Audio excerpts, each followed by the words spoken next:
जनतेचा दररोज संध्याकाळी 9 वाजता। नमस्कार, मी किरण रोकडे। दैनिक पराक्रमीच्या आवाज जनतेचा या विशेष कार्यक्रमात मी तुमचं स्वागत करतोय। आज आपण आलो आहोत बाळवणी गावामध्ये।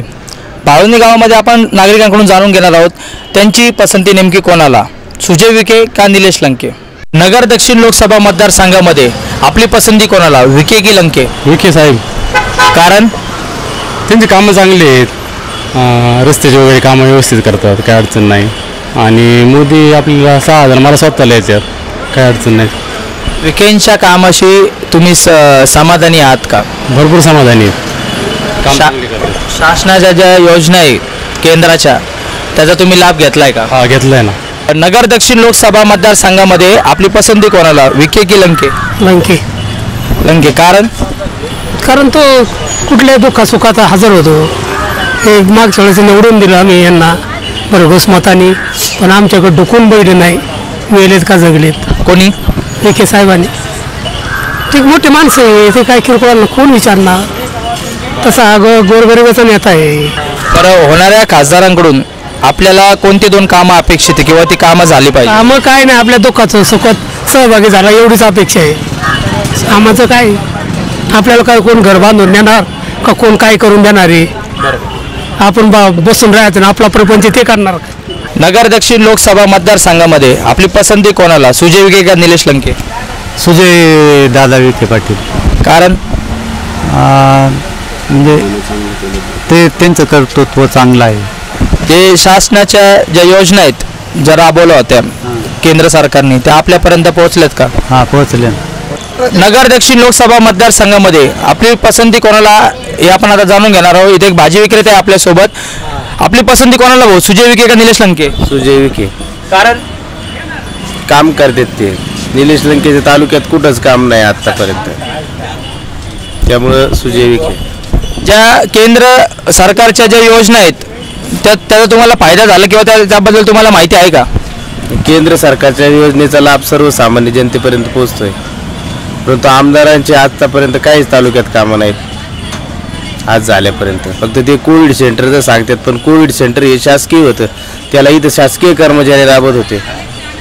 आजपर्यंत शासकीय कर्मचारी कुठलेही शासकीय तहसीलदार, पोलीस यंत्रणा ही शासकीय कोविड सेंटरलाच येतात, खाजगी कोविड सेंटरला येत नाही। जर निलेश लंकेंचं हे खाजगी कोविड सेंटर होतं, स्वतः तयार केलेलं होतं, तर त्यांनी तिथं हे केलं काय, हे पाहिजे ना त्यांनी केलं तर।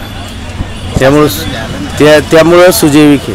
नगर दक्षिण लोकसभा मतदारसंघामध्ये आज आपण बाळवणी या गावात आलेलो आहे। येथील नागरिकांकडून आपण जाणून घेणार आहोत की त्यांची पसंती नेमकी कोणाला।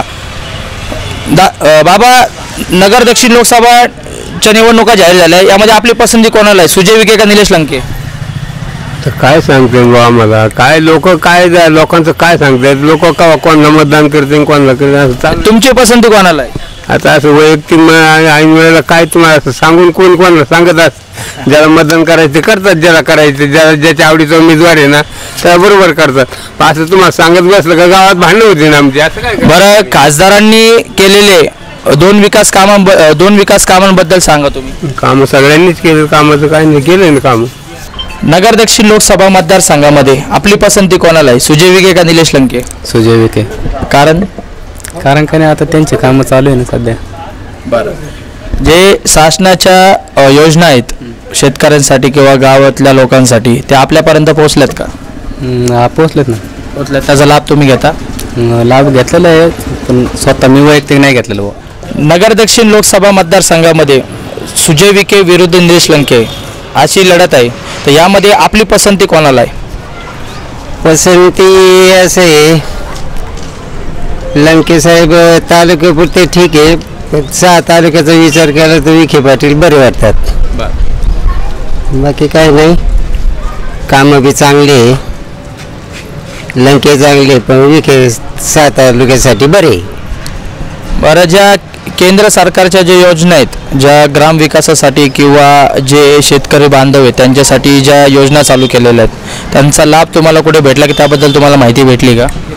लाभ भेटलेला आहे ना, लाभ भेटलेला आहे। ते आता आपले भावी खासदार होतील, त्या खासदारांकडून आपल्याला कोणत्या अपेक्षा राहतील किंवा कुठली अशी 2 कामं असतील जी तुम्हाला वाटतं की झाली पाहिजे? रस्ते आणि पाणी अजून बी गरजेचे आहे.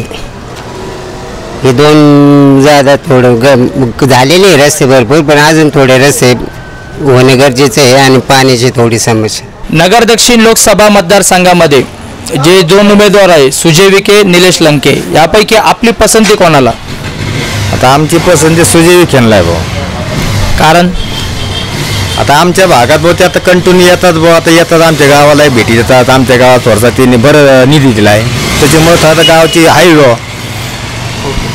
सुजय विखे यांचं जे काम झालं गेल्या 5 वर्षामध्ये, या कामाशी तुम्ही समाधानी आहात का? समाधानी आहे गावाला, काही टेन्शन नाही, काय नाही. जो समजा मोदी साहेबांना बघून मत करायचं आपल्याला.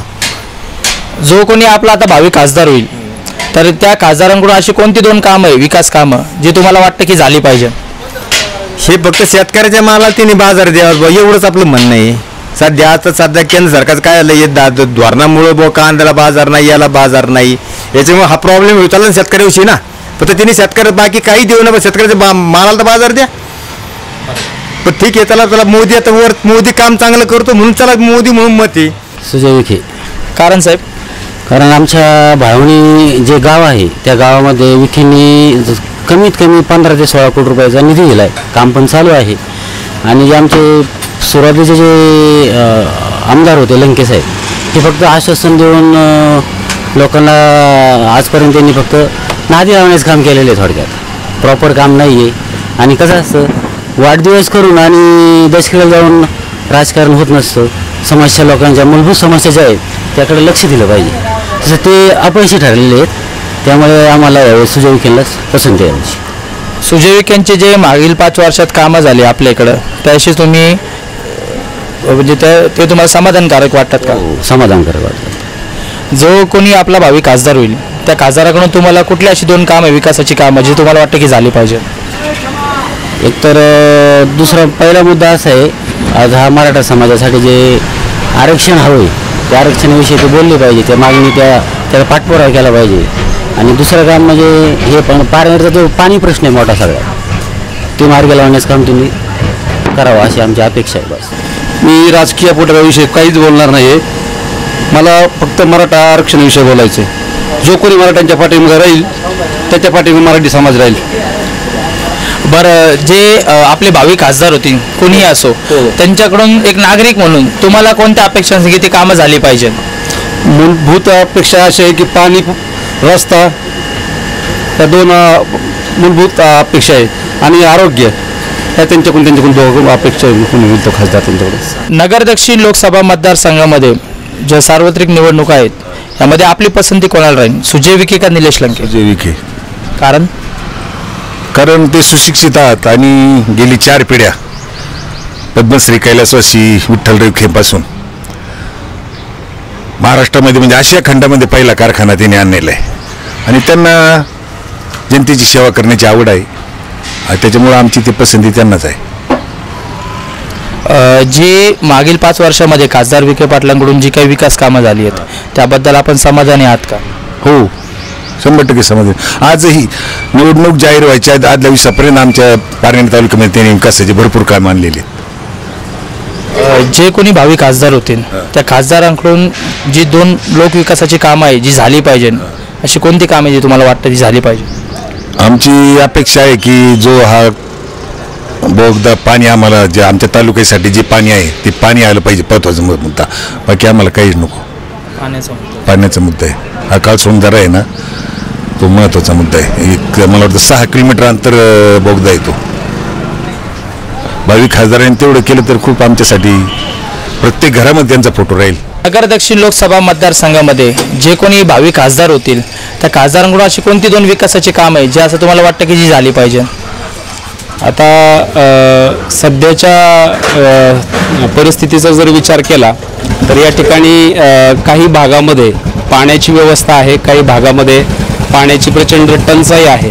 ते पाण्याचे प्रश्न काही भागातले जे आहे ते मार्गी लागावेत. आणि दुसरी गोष्ट म्हणजे शेतकरी वर्गासाठी जी काही जनमनातून प्रतिक्रिया आहे, समाजामध्ये चर्चा जेव्हा होतात तेव्हा अशी प्रतिक्रिया येते की खासदार म्हणून जे कोणी भाग्यवान असतील ते येतील समजा, परंतु जनसामान्यामध्ये जो शेतकरी वर्ग मोठ्या प्रमाणात आहे आणि शेतकरी वर्गासाठी जे काही अपेक्षा होत्या सरकारकडून तर त्या पूर्ण होत नाहीये किंवा आम्हाला हमी भाव भेटत नाहीये किंवा शाश्वत दर भेटत नाही काही मालाला आणि अशा काही ज्या गोष्टी आहेत शेतकऱ्याच्या बाजूने काही लाईटचे प्रश्न असतील तर ते खरं म्हणजे मार्गी लागावे आणि शेतकरी वर्गासाठी कोणत्याच्या का विषयाला कांदा असेल याचा असेल हमी भाव नाही किंवा आता जे दुग्ध व्यवसाय त्या दुग्ध व्यवसायामध्ये सुद्धा जो काही भाव पाहिजे शेतकऱ्याला तो नाहीये बाकी सर्व कामं होतात ते परंतु शेतकरी वर्ग मोठ्या प्रमाणात आणि त्यांचे प्रश्न मार्गी लागावे असं वाटतं मला अशा वाटतं म्हणण्यापेक्षा समाजाच्या प्रतिक्रिया आहे जेव्हा आम्ही कुठेतरी बसतो तेव्हा कानावर जो विषय येतो तो हा असतो दूध प्रश्न असेल हमी भाव असेल वगैरे असा मार्गी लागावा असं मला वाटतं पहा आवाज जनतेचा दररोज संध्याकाळी 9 वाजता